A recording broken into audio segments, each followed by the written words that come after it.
Coal seam gas is a form of natural gas, which has been powering Australian households since it was first produced in Queensland in 1997. Coal seam gas is mainly methane found within coal deposits trapped underground by water pressure. It is extracted through wells, drilled between 300 and 1,000 metres deep through rock layers to the coal seam. If water and gas don't flow freely, hydraulic fracturing, also known as fracking, may be used to increase the rate of flow. Hydraulic fracturing involves perforating the well casing at different levels to gain access to the coal.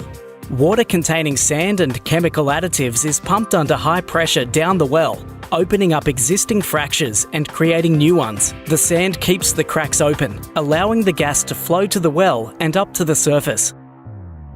The potential health and environmental impacts of using hydraulic fracturing to stimulate gas production from wells are issues of community concern. To answer questions around the safety of hydraulic fracturing processes for the environment and people's health, CSIRO is undertaking research through its Gas Industry Social and Environmental Research Alliance.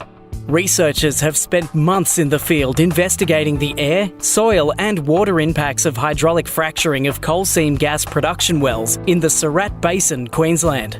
They want to better understand the impacts of hydraulic fracturing and provide information to government, industry and the community. We've got our air monitoring station set up here, right next to a well that underwent hydraulic fracturing just a week or so ago, and we've been here since July, so we've been here before they fractured and we'll be here for a while after, so that we can measure the air quality before, during and after fracturing to quantify the enhancements that might happen during that process. CSIRO land and water scientists are collecting and analysing water and soil samples to determine the concentration of potential contaminants.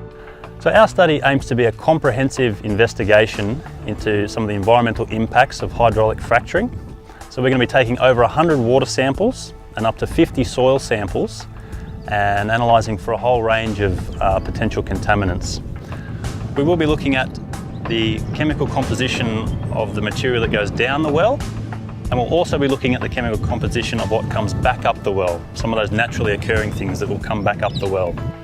At CSIRO, we have a range of highly sensitive chemical instruments that we can use to measure the concentrations of chemicals in environmental samples to very, very low concentrations.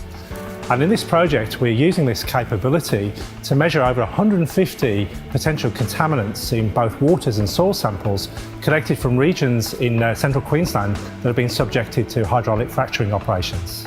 To simulate a spill in the environment, a laboratory scenario study will expose soil samples representative of the different soil types from across the region to hydraulic fracturing fluids and flowback waters. The degradation and stability of the added contaminants over time will then be measured.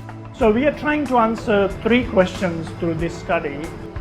Firstly, whether the chemicals entering the soil through a spill, whether they break down or not.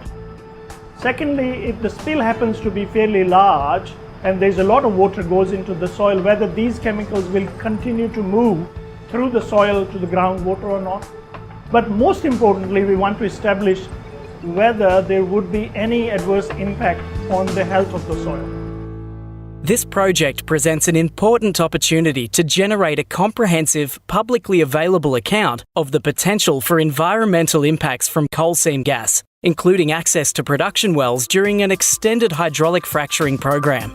Gas field operator Origin Energy are allowing unrestricted access, where safe, to air, surface water, groundwater and soil in the vicinity of wells being hydraulically fractured to establish instruments, collect samples and for ongoing monitoring. This is the first study of its kind in Australia and possibly in the world to look in detail at the impacts of chemicals both in water and soils and their effects on living organisms.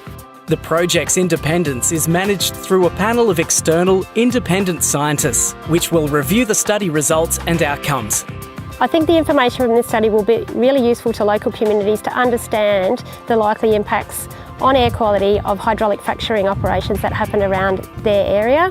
I think it's useful for governments to inform future development, and I think it's really important for industry to improve practice. Results of the research are expected at the end of 2018. Reports and data will be available on the CSIRO website at csiro.csiro.au.